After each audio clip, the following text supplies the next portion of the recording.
Dios, danos la serenidad para aceptar aquello que no puede ser cambiado, el coraje para cambiar aquello que puede ser cambiado y la sabiduría para diferenciar el uno del otro.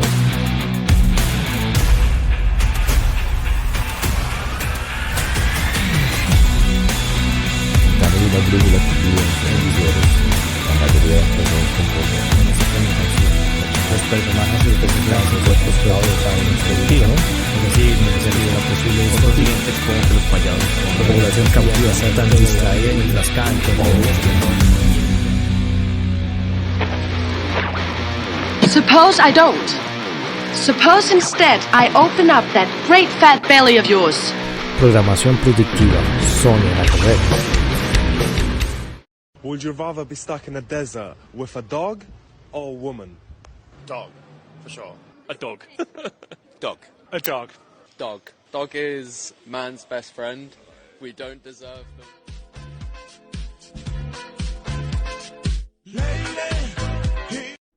Hasta el momento le hemos seguido los pasos a nuestros héroes. Aprendimos que en cada uno de ellos vemos aspectos de nuestra propia psicología. Además, es interesante notar el desarrollo del héroe en cada uno. Podemos ver esa progresión en el personaje, que siempre es interesante verlo, independientemente. En cualquier filme, perdón. Por ejemplo, Sonia aprendió que no todos los hombres son violadores, que tenía razón de tener esa cosmovisión. Su crianza casi que puede pensar de que todos los hombres éramos malos, violadores. Y de hecho la aventura tuve que completarla con 3 de ellos. Tarn por su lado también aprendió a ser más humilde y conmesurado. Y en realidad toda esa bravuconada que tenía él la vio en ser bastante valiente en la aventura. Nunca le tenía miedo a nada. Nunca se le arrugaba a nadie, como se dice popularmente. Y Cálido, bueno, realmente no se dio por vencido. Imagínense, Cálido hubiera dicho la primera vez que Sonia la rechazó: bueno, ella lo tiene todo, me voy a dedicar a mi vida, no hay nada más que pueda hacer. Y aquí ha sido todo para mí. No hubiéramos tenido aventura del todo. Luego aprendimos que cuando los 4 en armonía trabajan juntos, estos son capaces de vencer las adversidades que tiene la aventura. Esta aventura de fantasía. Particularmente lo más interesante fue cuando vencieron al monstruo, a la bestia, a la máquina, o lo que aprendimos anteriormente, la naturaleza base. Sin embargo, como dije, es un punto antes y después en el filme. No obstante, es tan solo la mitad de la batalla. Aún les falta por enfrentarse a Gedren en su propio reino. En Sonia la guerrera, el talismán de poder iba a ser destruido por sus propias custodias, las sacerdotisas, bueno, más que todo como sacerdotisas guerreras al mismo tiempo. Y recordemos que también en la leyenda del Graal o el Grial, las doncellas de Avalon compartían esa misma misión, que era la de custodiar e incluso guiar desde el centro del mundo, donde provenía esa naturaleza del Grial.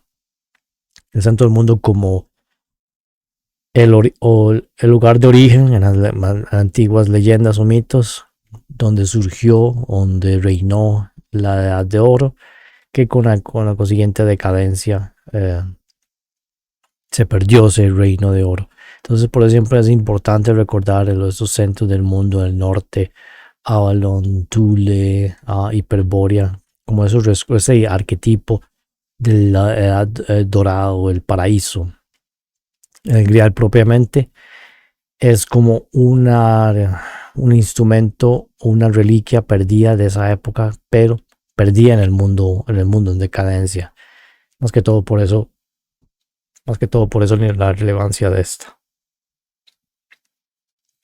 Volviendo al texto, tenemos que recordar que la orden secreta a la que pertenecía la hermana de Sonia, que se llamaba Varna, tenía esta misma misión de custodiarlo, como mencioné anteriormente. Claro, el mundo en que estaba viviendo era un mundo en clara decadencia.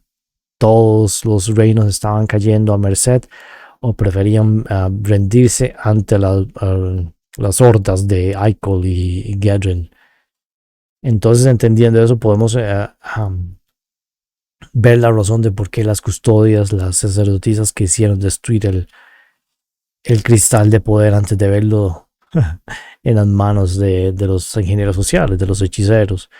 Y, de hecho, um, Gedrin nos dio la razón hacia el final, a lo largo del texto, perdón, de por qué es un instrumento tan peligroso y lleva a la autodestrucción, no solamente de Gedrin, sino de la humanidad entera y si quiere el planeta. La destrucción del talismán nos podría dilucidar aún más qué es cuál fue la consecuencia de la destrucción del talismán. Anteriormente, como dije, lo comparamos con ciertas cualidades que en sí se comparten con el Grial. No obstante, realmente no entramos en detalle qué es el Grial, porque como dije, siempre se nos vende esa idea popular de que el Grial es este cáliz, esta copa de la última cena de Jesús, pero realmente es un desarrollo posterior, una versión cristianizada del mito. El Grial es un mito europeo, netamente, y precede a la tradición cristiana, e incluso como vimos en la presentación anterior, la parte anterior, muchas veces no era ni siquiera una copa, era un cristal, o tenía una naturaleza un tanto indefinida. Entonces no existe una definición como tal, no hemos ni siquiera entrado en especular qué sería eso. En nuestro texto creo que lo vemos de manera iconográfica o cinematográfica, como un cristal de poder, y este fue enviado a las entrañas de la tierra. Esa fue la destrucción que hizo Sony a cabo. Particularmente, en realidad, fue devuelto al caldo primigenio de la diosa, como explicó Starhawk, como lo llama Starhawk. Ahora bien, si era tan peligroso y si cualquier desestabilización del cristal podía ser tan peligroso, uno pensaría que la destrucción, devolviéndolo a un crisol donde hay mucho más energía, uno podría pensar de que más bien pone en riesgo el planeta. Pero en realidad no fue así. Lo único que se destruyó realmente fue el templo o el castillo donde estaba Gedrin, y fue reemplazado por un volcán en ebullición, que me pareció bastante sugerente. Más si alguna vez usted ha estudiado o ha leído algo con respecto al significado de los sueños o los símbolos inconscientes o un tanto irracionales esa capa de contenido que tenemos nosotros, que podríamos decir la inconsciencia, pero no es que usted es inconsciente, simplemente es otra capa de contenido que yace debajo, como decir esa máquina que lleva el acervo, la evolución de otras especies antes que nosotros. Esa capa de contenido realmente se expresa en el consciente mediante los sueños o incluso mediante visiones. Si usted está más familiarizado con la meditación, ciertas imágenes que no son imágenes literales son realmente símbolos que nos lleva a esta capa de contenido que vamos a llamar inconsciente, pero realmente es una forma distinta de conciencia, netamente simbólica. Y hay que, más o menos, si usted ha estudiado un poco, ha leído un poco, lo que dicen en la teoría del inconsciente o el ello, es que en esto no existe ni pasado, ni presente, ni futuro. No sabe distinguir entre verdad o mentira. Por eso es muy importante los años formativos de un niño, porque toda la tontera o sabiduría que procesa el niño va a dar a esa capa de contenido. Aquella información que es reprimida surge de alguna manera porque el inconsciente no sabe distinguir. Bueno, este libro que estoy leyendo es ficción y eso es un discurso político. No sé ambos los procesos de la misma manera y no distingo cuándo es verdad uno del otro. Por eso es importante tener discernimiento intelectual y espiritual para distinguir eso. Bueno, esta hablada que estoy pegando es porque si usted ha leído algo, le ha interesado esa parte, esta capa de contenido siempre se comunica, por así decirlo, a veces con palabras o frases sencillas, pero mayoritariamente mediante imágenes. Y particularmente si usted ha estudiado arte o le interesa el arte o la iconografía, va a ver que mucho el arte postmodernista, surrealismo, expresionismo siempre utiliza esas imágenes, y hay muchos críticos de arte que se van por la línea psicológica. Entonces existe ya un amplio estudio de que cuando vemos una imagen también puede ser correlacionada con símbolos psicológicos, y de hecho ya existe un gran acervo también de estudio que ha ido delimitando que ciertos objetos, ciertas imágenes, ciertos sucesos están relacionados a un símbolo ya preestablecido, o que ya el inconsciente colectivo comparte, y de hecho surge el arquetipo, ese símbolo que es universal, no conoce tiempo ni espacio, y lo compartimos entre todos. Entonces por eso es tan importante conocer el mundo de los símbolos, el mundo de los arquetipos, porque aunque usted no lo crea, justamente en ese instante alguien está utilizando símbolos para ponerle en su cabeza ideas o actitudes, comportamientos de modificación del comportamiento, y lo hace. La mayoría de la ingeniería social lo hace a este nivel de inconsciencia, o este grado interno de inconsciencia, mediante símbolos, rituales y en sí.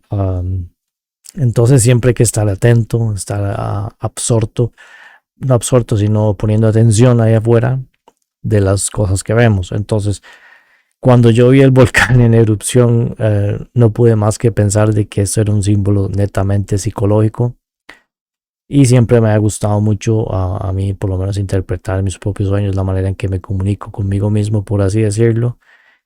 Y siempre estoy leyendo libros sobre sueños, o ya que sea psicológico, no necesariamente tiene que ser totalmente esotérico, pero siempre me gusta estar recabando o siempre verificando contra los llamados diccionarios de sueños. Hay unos que son creados gracias al contenido popular, otros son simplemente psicólogos o psiquiatras que han desarrollado esto. Entonces considero que es de valor tomarlo en cuenta. Ok, todo esto que he dicho es nada más como para introducir de por qué voy a utilizar el diccionario de sueños para explicar esta imagen del volcán en erupción. Entonces vamos a ver si le doy un poco de ideas o explico mejor qué podría significar el volcán propiamente, un volcán indeterminado. Y anteriormente hemos visto de que cada personaje representa una alegoría de aspectos internos de nuestra psicología, y no solamente interno, sino el externo, que representa nuestra condición humana, donde un reino mágico de Havelock en realidad representa el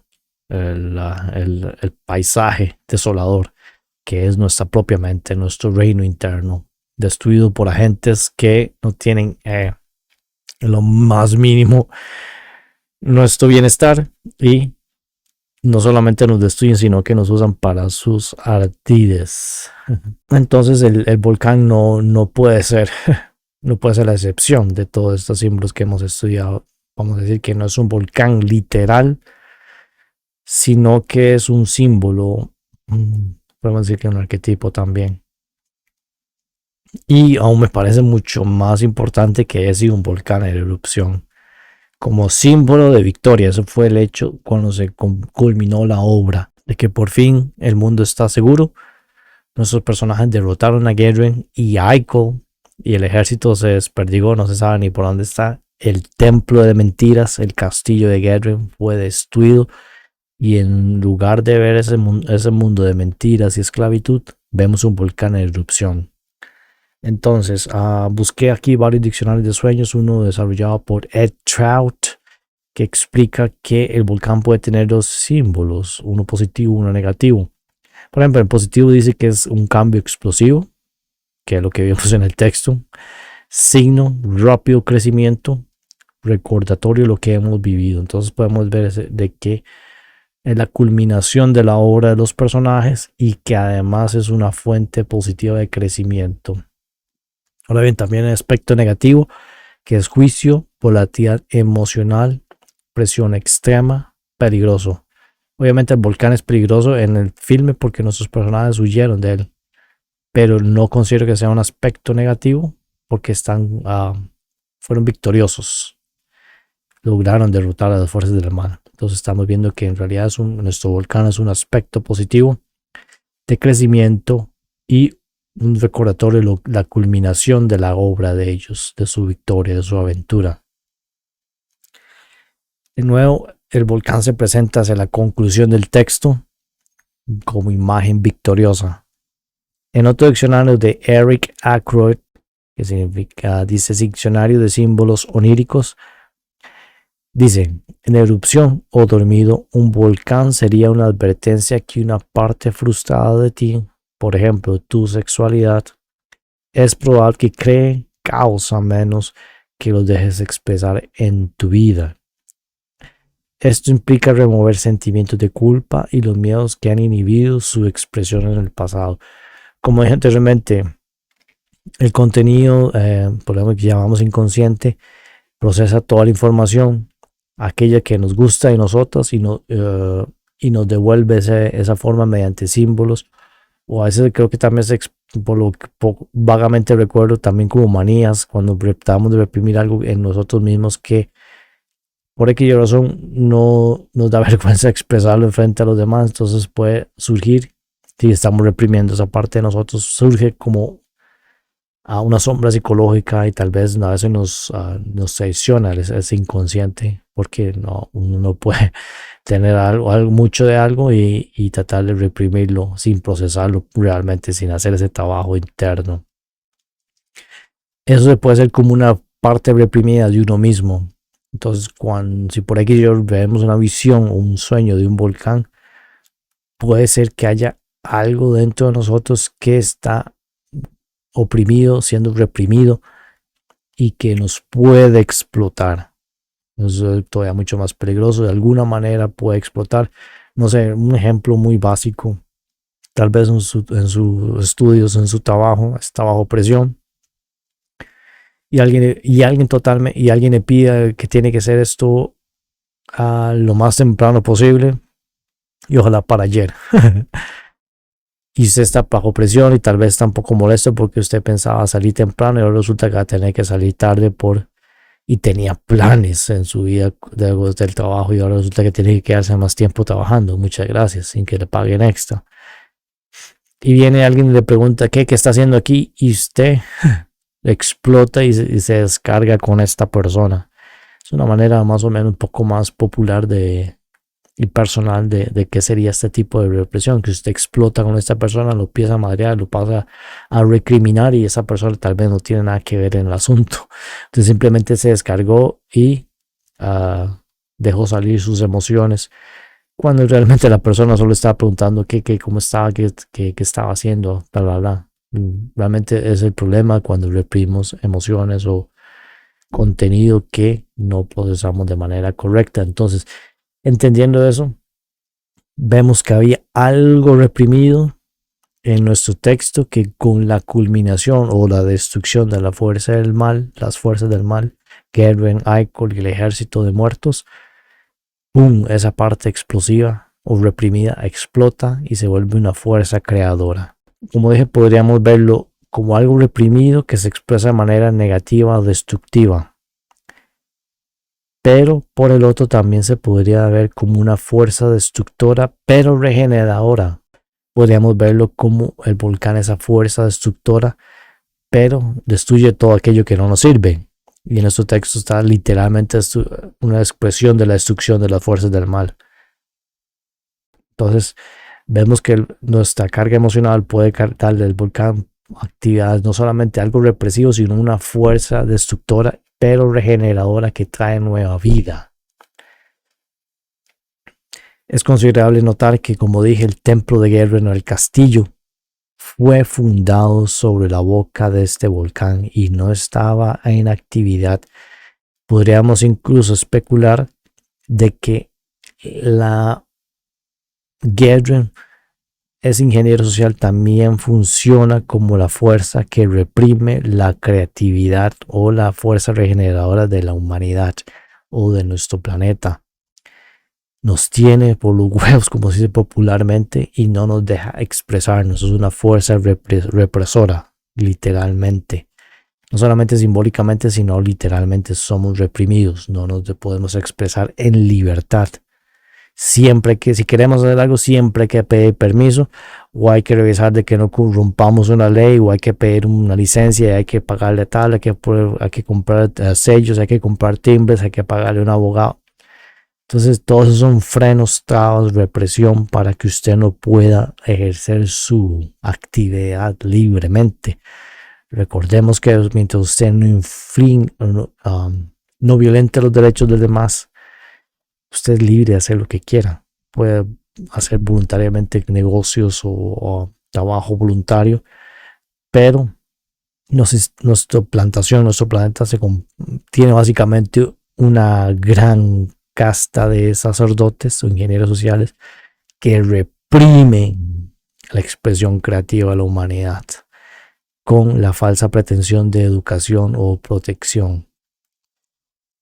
También hay un estudio bastante interesante que hizo Jordan Maxwell. A veces yo siempre he visto los videos de Jordan Maxwell.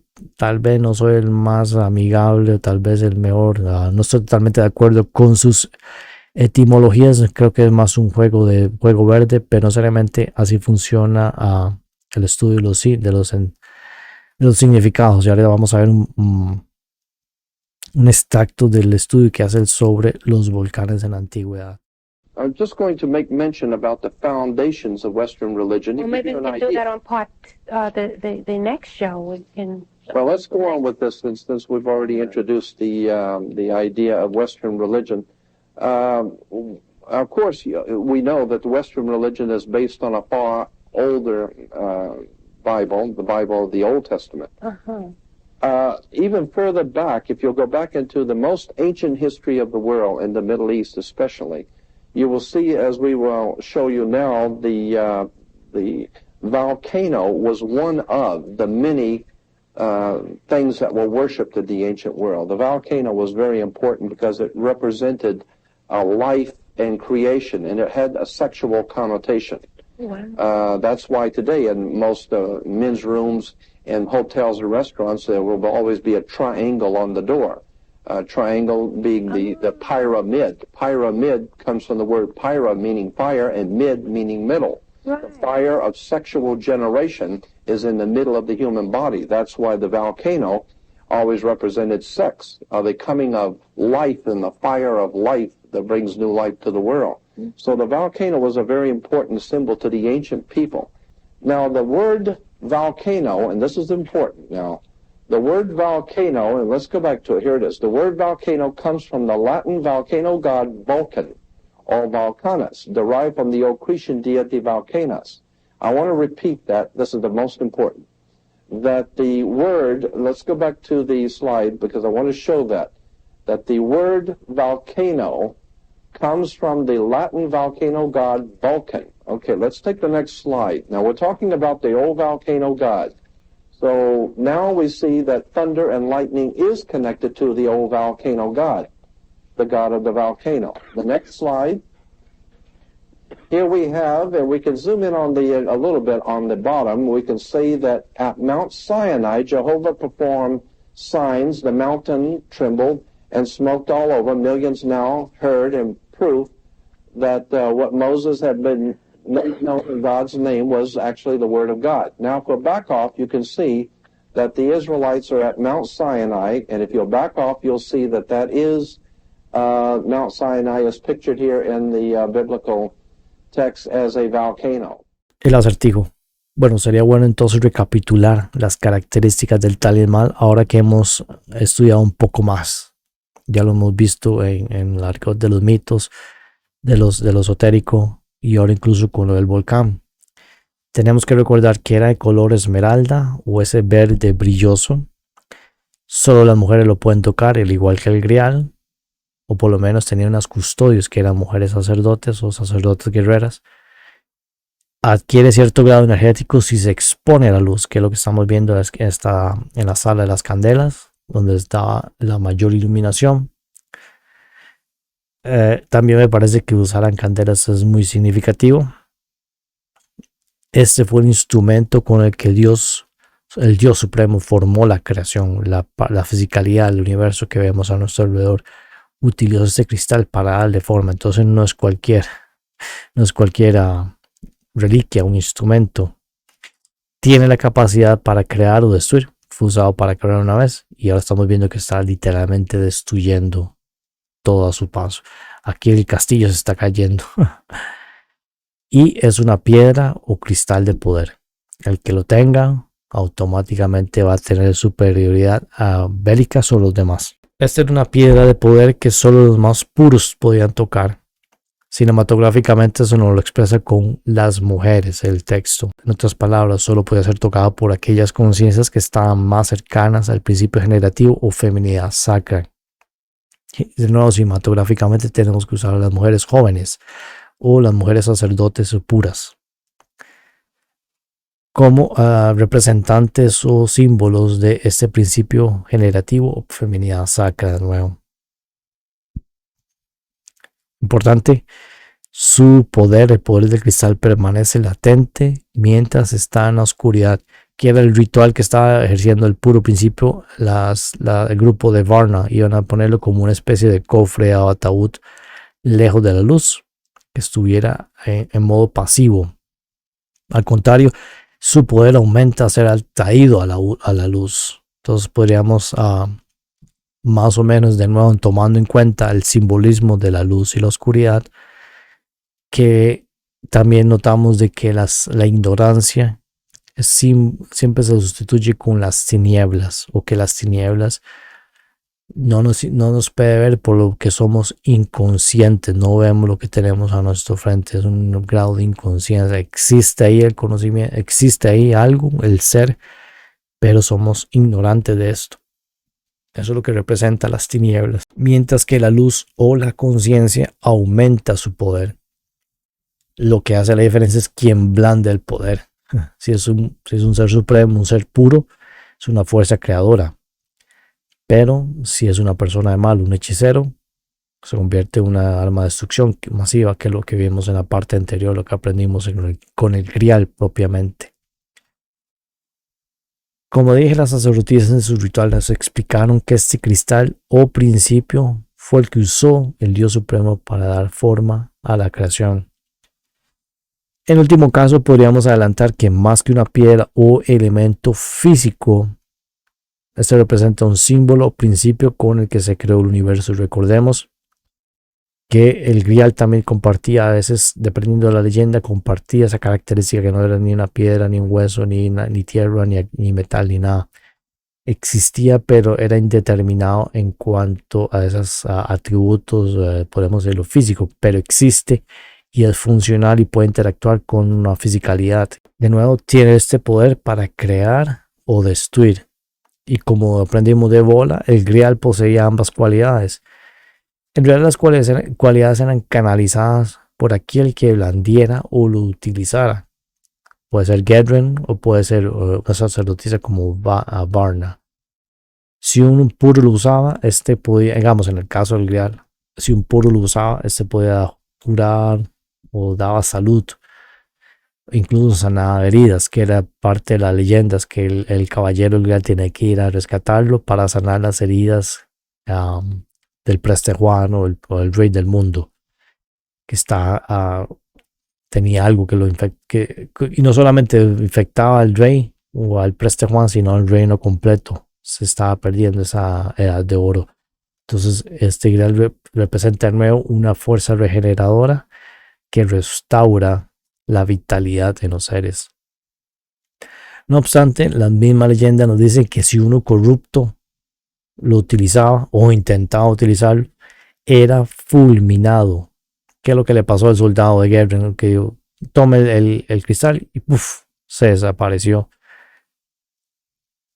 Incluso Gedren ni siquiera se atrevió a ella a tocarlo. Lo que puso fue a tocar a la amante joven que ella tenía. La vía del medio.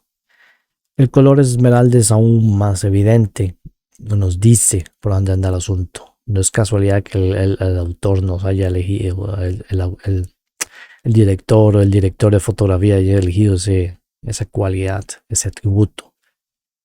Físicamente en el espectro electromagnético que estamos viendo aquí, este diagrama, la amplitud de onda verde está justo en el medio, o por lo menos para los ojos humanos, del espectro visible que tenemos, el verde está justo en el medio para nosotros. Psicológicamente también tiene un valor, y este color siempre ha sido asociado con la naturaleza, con el mundo natural, y también lleva ciertas emociones o valores emocionales o estado de ánimo, como son por ejemplo el que es calmante. Si usted quiere utilizar un diseño o construir algo y quiere dar un aspecto calmante, puede usar un verde en lugar de un rojo. Por eso pocas veces usted, digamos, va a un centro de comidas de comida chatarra como McDonald's, Burger King, no van a usan un rojo brillante con un amarillo y un blanco. Entonces, como uno está con esas ganas de comer rápido y salir despavorido, porque es lo que les interesa a ellos, vender rápido y que entren y salgan la mayor cantidad de personas. Mientras que tal vez va a un lugar un poco más tranquilo, no tal vez comida chatarra, puede que incluso no empiezan a utilizar tonalidades verdes para que sea que es calmante, que es saludable, que es natural, motivante y optimista. Estas cualidades que tiene el color verde, esta cualidad que llama la psicología del color, si alguna vez has estudiado arte o diseño. También dependiendo del tono, que puede ser más claro o más oscuro, o incluso mezclado con otros colores, este significado también puede variar. Por ejemplo, tenemos el verde brillante, que tiene la connotación de renacimiento o primavera. El verde oliva, tranquilidad, terroso o calidad de terroso o elegancia. También tenemos el verde oscuro, que puede ser la fertilidad, avaricia, el dinero. Muy interesante, por ejemplo, el dólar tiene el color verde oscuro, entonces ya es un control mental dándonos a decir que el dinero es este símbolo o esta proyección de la fertilidad. Entonces de nuevo lo invito a visitar mi antigua presentación Alquimia Coprofaica, donde analizamos el control mental del dinero.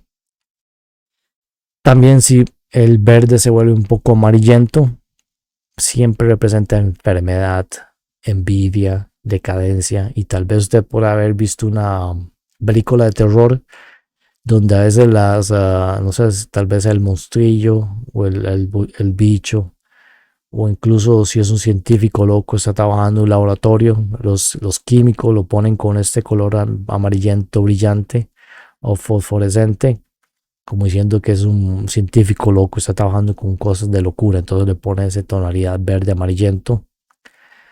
Verde o acuoso, limpieza, frescura, agua, que a veces lo utilizan los productos de limpieza sanitarios para el hogar. Usan verdes y un poco tirando agua o verde agua o turquesa, o para dar esa sensación de que con solo el hecho de usar este producto automáticamente todo se limpia. O tal vez un verde más pálido mezclado básicamente con un blanco nos puede dar la sensación de paz. Y ahora bien, si notamos el verde de nuestro talismán, es un verde brillante, fosforescente. No necesariamente como el que vemos en las películas de terror, pues no es totalmente amarillo, sino es un verde profundo y rico y fosforescente. Entonces es un verde brillante completamente en su máximo poder de fertilidad. Pues eso, estamos haciendo un llamado a la idea de que este es un símbolo de la naturaleza o un poder de la naturaleza, una fuerza de la naturaleza. El principio generativo. Como citamos en los 7 principios herméticos de aquella vieja presentación, el principio de género explica que el género está en todo. Todo tiene su masculino y femenino. El género se manifiesta en todos los planos.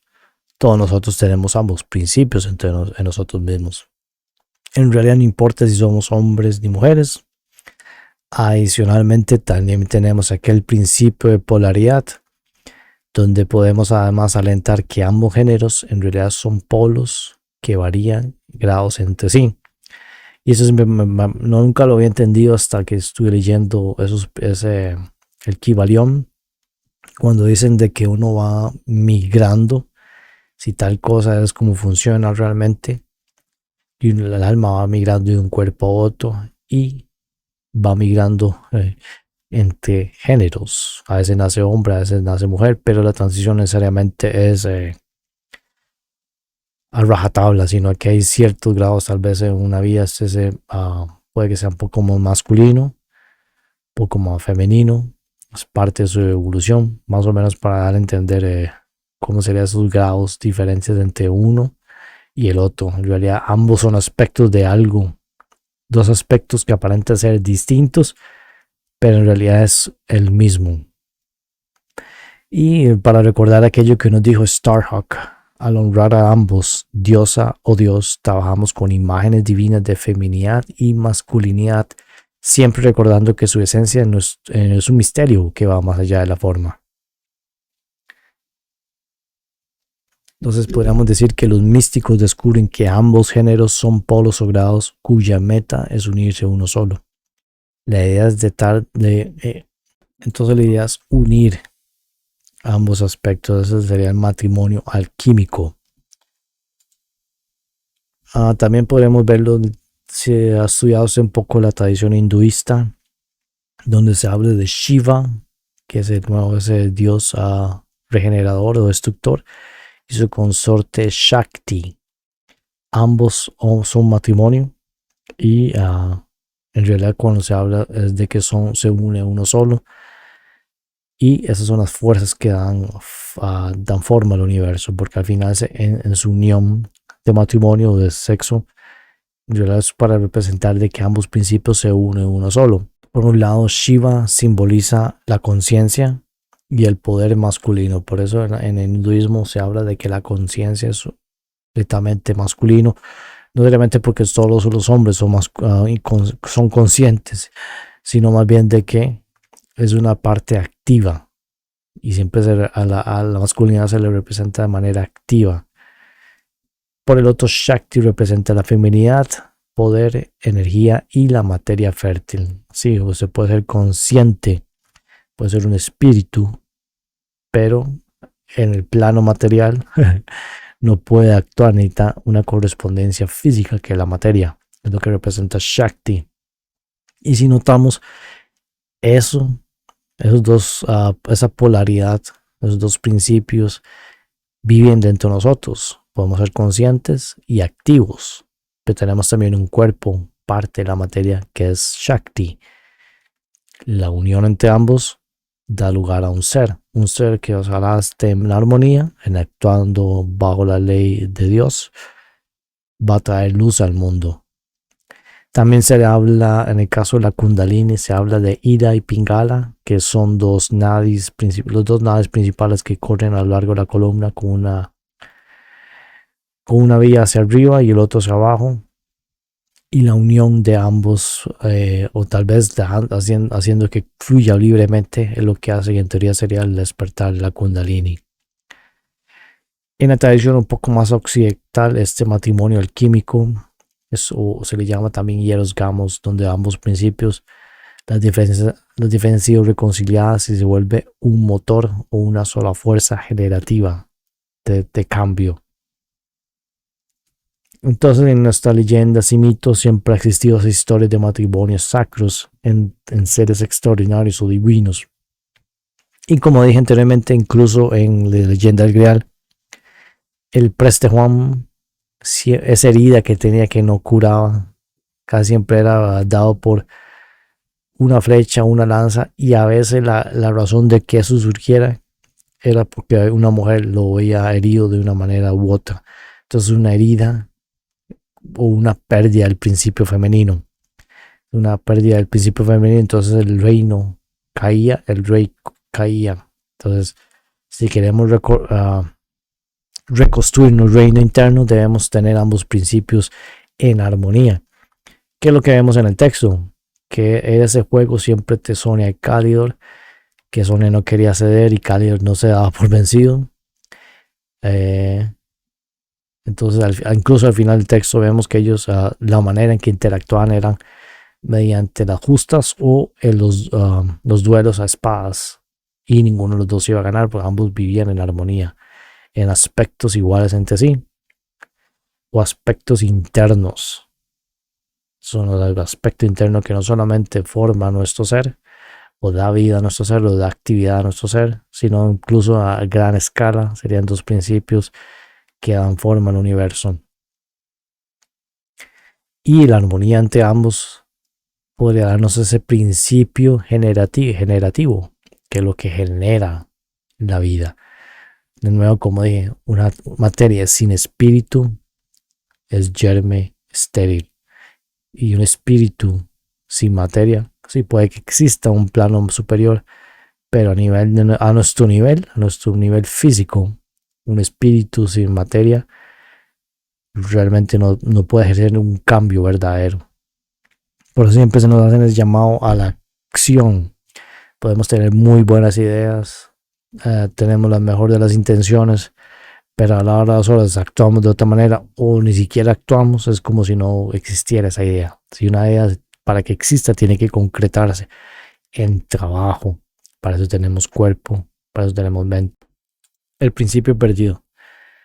Entendiendo esto, que hay que actuar, también hay que ser consciente de que hay dos maneras de actuar en el mundo. Podemos hacerlo de manera egoísta, que hacemos las cosas sin importarle lo que le pase al resto, o podemos analizar y detenernos.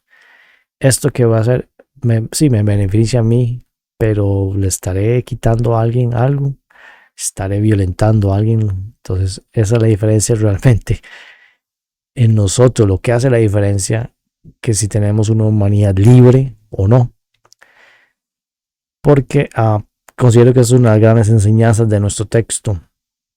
Gedren quería tener el poder absoluto, la supremacía sobre el resto, por un lado. Pero por el otro teníamos a Sonia, Calidor, Tarn y Falcon, que eran sobrevivientes conscientes de cuando se actúa de manera inconsciente o inmoral.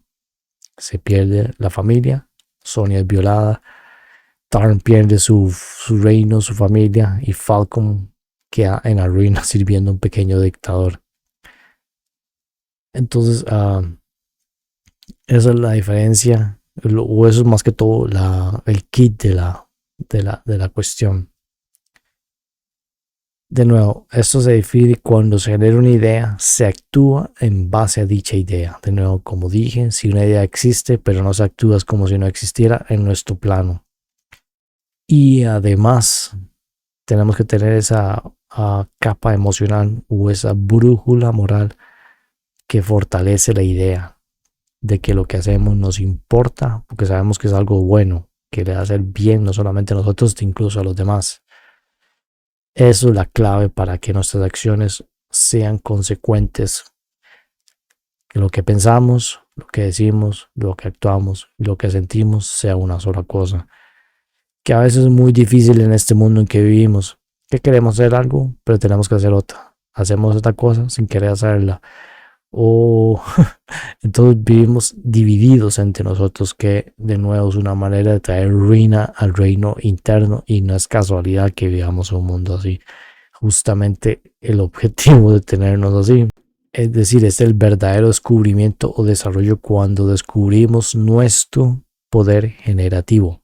Eso lo adentra también en la alquimia coprofágica, que la gente no tiene la menor idea cuál es su verdadero poder.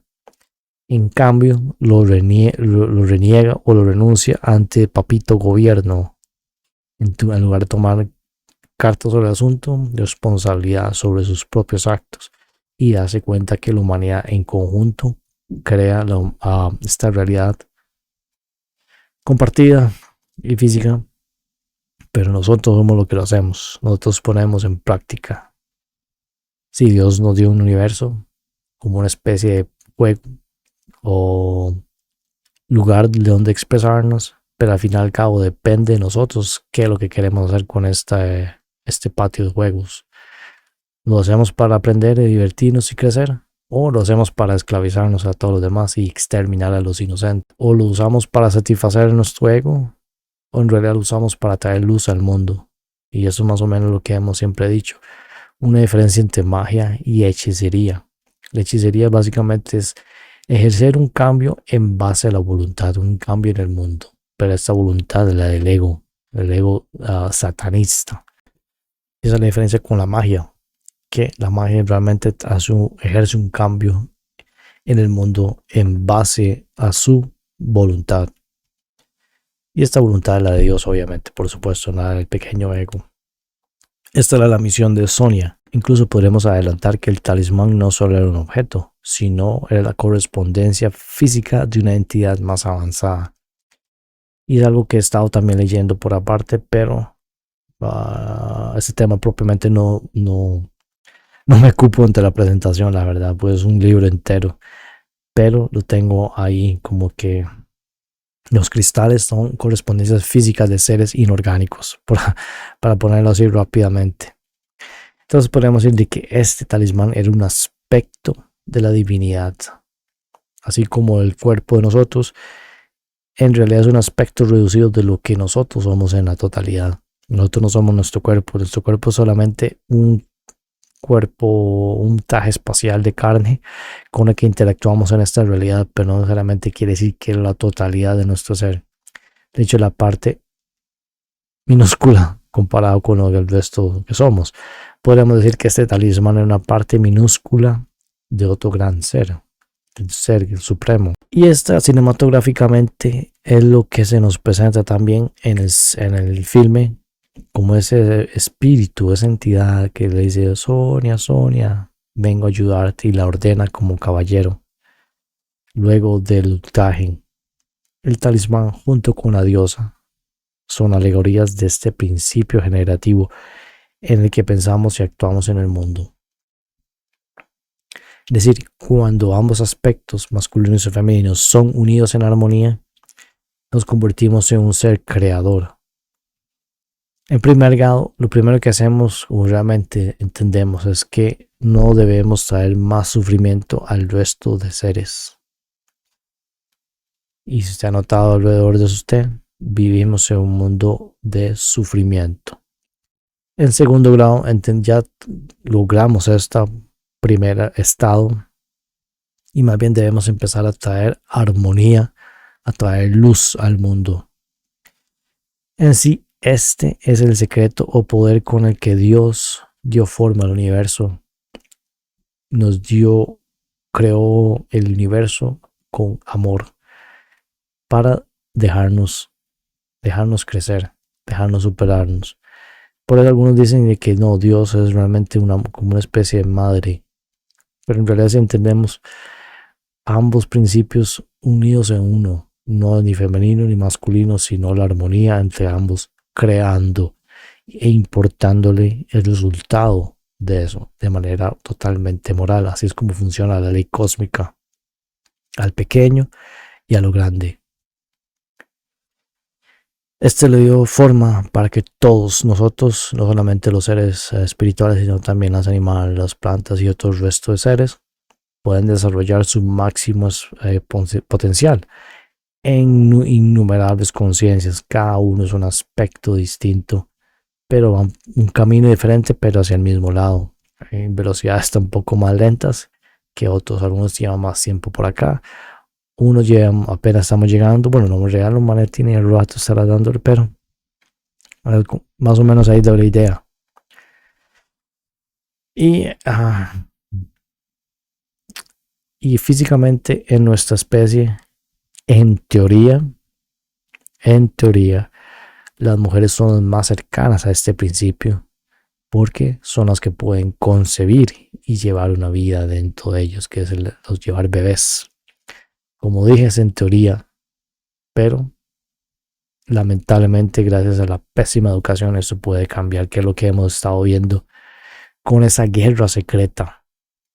Y esta guerra secreta entre hombres y mujeres, solamente un plano, un campo de batalla más, que en realidad viene todo esto que estamos hablando ahora, esa pérdida del principio generativo de que actúo en el mundo porque me satisfago a mí mismo, a mi ego satánico, sin importar lo que le pasa a los demás. No importa, puedo divertirme, puedo andar teniendo sexo por la libre, y si quedo embarazada no me importa, voy a abortar ese chiquito, voy a abortar ese bebé,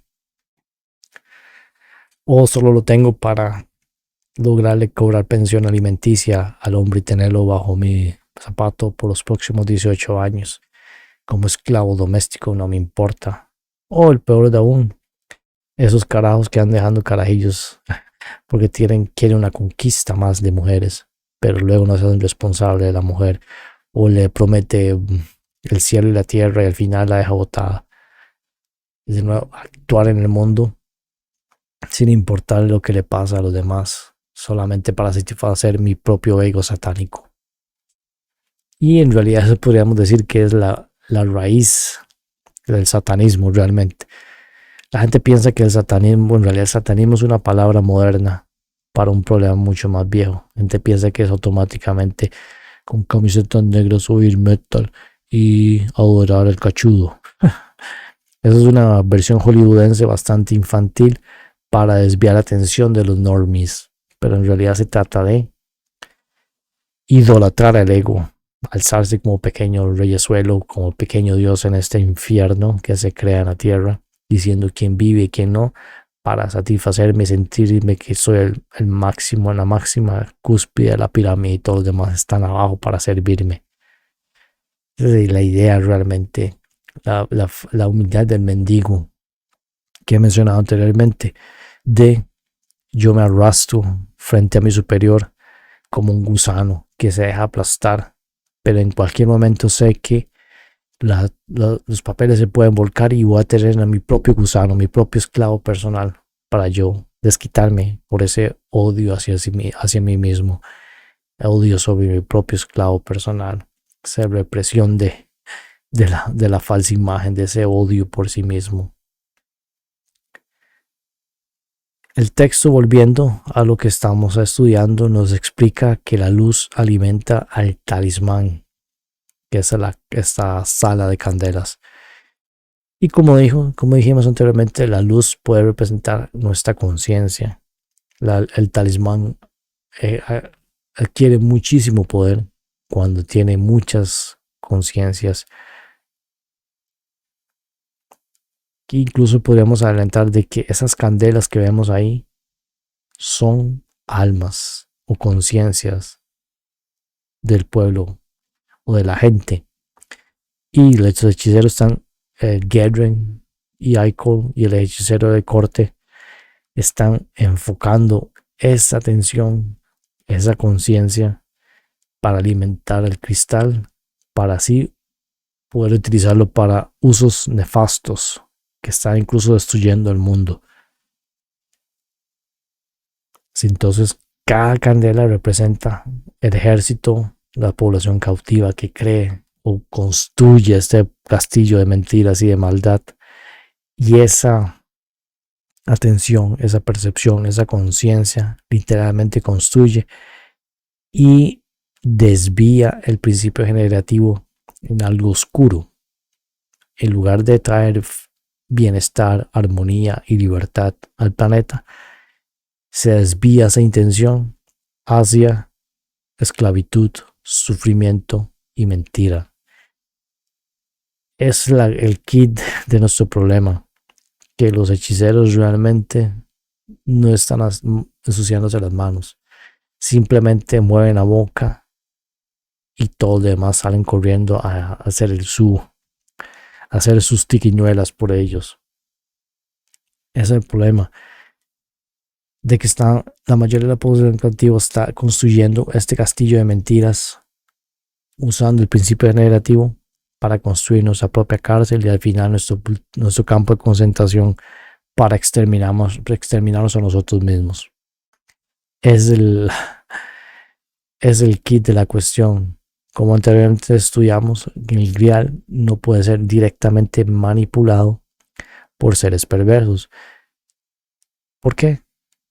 Porque primero serían destruidos por la ley del karma. Si actúan de mala manera directamente, o tarde o temprano les va a caer la ley del karma. Entonces, ¿qué es lo que hacen? ¿Cómo hacen para desviar ese principio generativo? Desviar o tratar de burlar a corto y a mediano plazo la ley del karma, poniendo a otros a hacer su trabajo sucio. Entonces, de nuevo, lo invito a ver esa presentación de Mark Passio, se llama Los seguidores de órdenes, para que entienda esa triste relación entre el dominado y el dominador, ese círculo vicioso. La sempiterna guerra espiritual, como dije anteriormente en el puro principio, tiene como objetivo destruir nuestra conexión con el espíritu. ¿Y para qué? Para desviar, para que la acción en nuestro mundo no sea una luz del espíritu, sino una versión tergiversada de la realidad, y, como dije, traer un campo de concentración y exterminarnos a nosotros mismos, que a largo plazo es lo que le va a pasar a la humanidad. En realidad no es a largo plazo, sino está muy cercano. El primer grado de esta guerra es, de nuevo, desolar el reino interno de nuestra mente y cuerpo, como es el reino de Havelock que vimos en el texto. Segundo, el enfoque bélico de superioridad de espectro completo, que en inglés se llama Full Spectrum Dominance, inicia esta destrucción, esta guerra, desde la cuna. No se espera que usted tenga 30 o 15 años, sino que inmediatamente lo primero que hace la gente cuando tiene un chiquito es llenarlo de vacunas, clasificarlo y meterlo en el registro, como el registro nacional, como si fuera un activo del gobierno. Se le asigna un nombre, se le asigna un carnet de identidad, ya está registrado, ya se le metió en la máquina para ser procesado. Y tercero, hay que remover cualquier rastro de resistencia desde un inicio. ¿Cuál es el rastro de resistencia? El padre y la madre querían estar protegiendo al bebé. ¿Por qué? Porque el cuarto punto es que al hombre y la mujer se le ha arrasado, se le ha destruido. A veces el chiquito ni siquiera nace con uno o con el otro. Y no solamente porque el papá o la mamá se murió, simplemente porque están separados, tuvieron un hijo y ni siquiera sabían qué era tener un hijo. O ni siquiera estaban preparados para tener un hijo. O ni siquiera les importa. Y es lo que como consecuencia, ¿qué es lo que trae? Bueno, que ese niño, los que tenían que estar a cargo de educarlo, más bien se quieren deshacer. Y no sé si usted ha tenido familiares o conoce a alguien en el gremio de los profesores. Lo que hacen muchos padres es mandar al carajillo para desviar la responsabilidad de que le clavan el papel de papá y mamá al profesor. Y el profesor no sabe ni por dónde empezar. El profesor solo sabe dar la programación para que sea un esclavo eficiente en un futuro. Eso es lo que están haciendo realmente. Ahora ningún profesor va a enseñarle a usted cómo pensar por sí mismo, el método del trivio, aprender a leer libros, a pensar por sí mismo. De nuevo, es solamente crear esclavos eficientes. De nuevo, esto lo que hace es destruir o incluso desviar ese principio generativo de lo que hacemos. Nos importa, de que tenemos una idea, la ponemos en práctica y le damos sentimiento, le ponemos amor, como se dice popularmente, a lo que estamos haciendo, de sabiendo de lo que estamos haciendo es bueno para no solamente para nosotros, sino para nuestra familia, para nuestra gente, para nuestro pueblo, para nuestra humanidad completa. Pero esta guerra espiritual, al desviarnos de ese camino, de esa vocación espiritual, se desvía para cumplir los objetivos de los administradores de la granja. El filme Sony nos está explicando todo esto de manera cinematográfica. Nos enseñó que nuestro reino interno está en ruinas, justo como Havelock. Nuestra mente es floja y esclava, como Falcom nos da pereza revelarnos, empezar a pensar por nosotros mismos, tener una amplitud diferente, alimentarse de fuentes diferentes de información y desarrollar nuestra propia sabiduría y así actuar de manera sabia en el mundo. En cambio, nos tenemos un ego desbocado que se cree un reyesuelo cuando en realidad tiene un imperio en ruinas, que fue lo que aprendimos de Tarn. Nuestra feminidad sacra es reemplazada por la soberbia y la ignorancia. Esa idea de que ya lo sé todo, no tengo nada más que aprender. Y eso me ha pasado muchas veces hablando, incluso conmigo mismo, de que la gente llega a los 30 años y se crea un adulto y sabe automáticamente cómo funciona el mundo porque se informa mucho viendo las noticias o leyendo los periódicos en línea, y lo único que saben es repetir los discursos del amo, y le va a luchar contra usted lo que usted lee, si usted le dice algo contrario, aunque sea verdad, y no le importa realmente lo que pasa a su alrededor porque puede proyectar esa responsabilidad sobre el amo. La masculinidad sacra, representada por Calidor, en realidad es reemplazada por esa obediencia absoluta, que todos esos hombres, en lugar de luchar contra el mal, más bien se unieron y se vencieron y se convirtieron en soldados de guerra que tenían cascos con calaveras.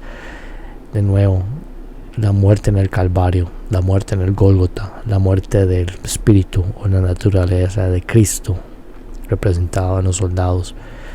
Esa es la ausencia o el masacre también de masculinidad sacra. Entonces ambos principios están siendo destrozados en nuestro planeta. Que ambos principios son unidos en uno solo llamado principio generativo, que es representado por el talismán. Que ese principio, ese talismán fue lo que dio forma al universo. Y nosotros de alguna manera u otra tenemos la misma calidad, pero diferenciamos, por lo menos individualmente, nos diferenciamos en su potencialidad. No es que podemos imaginar un universo y automáticamente crearlo, pero sí tenemos la capacidad para modificar nuestra realidad en base a lo que pensamos y a lo que actuamos. El principio generativo, el talismán de nuestro texto, representa ese poder. Ese texto luego nos enseñó a poner nuestra casa en orden. En sí, esto es simbolizado con nuestros personajes dejando atrás sus tonteras y decidieron más bien trabajar juntos, que cada uno se quería jalar para su propio saco de manera egoísta. Sonia no sabía escuchar, Tarn solo se sabía escuchar a sí mismo. Falcom, en lugar de educar al niño, más bien se volvía sumiso. Pégueme a mí, si tiene que pegarle, pégueme a mí. No tenía amor propio, no tenía respeto propio. Aún más, cuando empezamos a unir en armonía nuestro principio de masculinidad sacra y feminidad sacra y Dao Pingala, es cuando empezamos a mover montañas. Y esto es como la idea del texto. No estamos hablando de personas allá afuera, o incluso nuestro planeta. No depende tanto de que vamos a votar por el mejor presidente, o que vamos a llamar a este rey, y que ojalá Elon Musk arregle Twitter, o que el mae Milei que tiene en Argentina, que todo el mundo, es que es un liberal, y el mae se convirtió al judaísmo y anda dándole los zapatos, chupándole las medias a los sionistas. Esa idea de proyectar esa responsabilidad, cuando en realidad el verdadero cambio positivo empieza dentro de nosotros. Esa es la mayor revolución, el mayor cambio que deberíamos buscar en nuestro mundo. Nuestra imaginación, ese principio generativo, es la fuerza de la mayor fortaleza, nuestro secreto como especie humana. Tiene que notar la increíble hazaña que hemos construido a nuestro alrededor. Nada más vea, desde su silla hasta el techo, hasta su computadora, hasta su celular, hasta los tenedores que tiene para comer.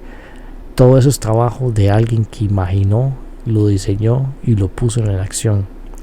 Todo eso son horas y horas de trabajo y de mente.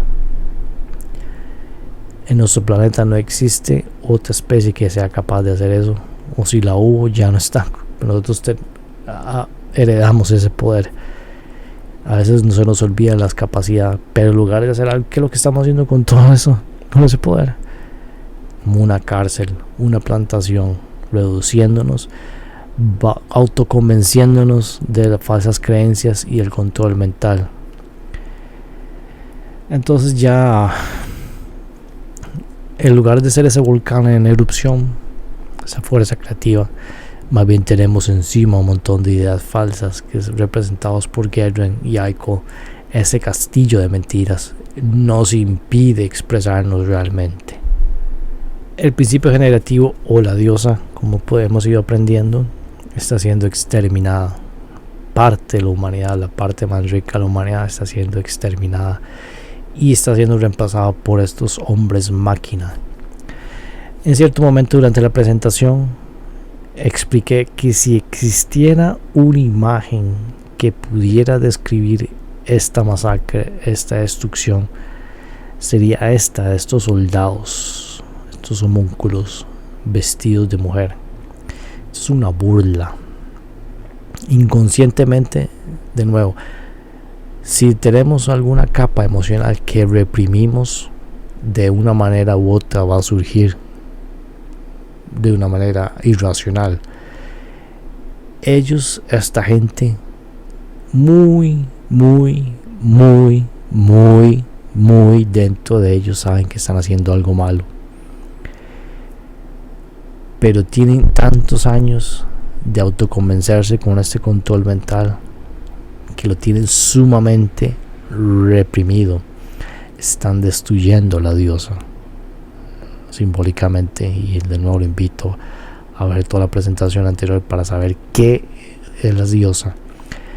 Los soldados, los seguidores de órdenes, están asesinando a la diosa, y no solamente hombres sino también mujeres, porque las mujeres están en el ejército también. Pero de manera inconsciente esa represión de la conciencia surge, y por eso es tan sugerente que salgan vestidos de mujer.